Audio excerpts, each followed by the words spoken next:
મંદિરો પર મોટું ગ્રહણ, તસ્કરો સતત મંદિરોને બનાવી રહ્યા છે નિશાન અને આ વખતે નવસારીમાં ગેંગ થઈ છે સક્રિય। ધ્યાનથી જુઓ આ સીસીટીવીને। ધોળા દિવસે મંદિરમાં દર્શન માટે બે તસ્કર ઘૂસ્યા। તેમાંનો એક વ્યક્તિ મંદિરના ઓટલે બેસી ગયો, જ્યારે બીજો વ્યક્તિ મંદિરમાં ચારે તરફ રેકી કરી રહ્યું છે। બાદમાં કોઈ આસપાસ ન હોવાથી સીધો જ પ્રવેશે છે ગર્ભગૃહમાં। ત્યારબાદ બીજો ચોર પણ અંદર આવી જાય છે। બાદમાં બંને તસ્કર મંદિરની દાનપેટીમાંથી ચોરી કરીને ભાગવાનો પ્રયત્ન કરી રહ્યા છે। આ ઘટના નવસારી જિલ્લાના કાંઠા વિસ્તારના મટવાડ ગામથી સામે આવી, જ્યાં ભૂત બાપાના મંદિરમાં ચોરી કરવા બંને તસ્કર મંદિરમાં ઘૂસ્યા, પરંતુ ગ્રામજનોએ બંને આરોપીને પકડી પાડ્યા।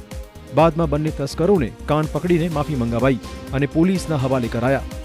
અગાઉ ગામના શિવ મંદિર અને હનુમાન મંદિરમાં પણ ચોરી થઈ હતી અને અવારનવાર ચોરીના બનાવ મામલે ગ્રામજનોએ પોલીસ મથકમાં અરજી કરી હતી।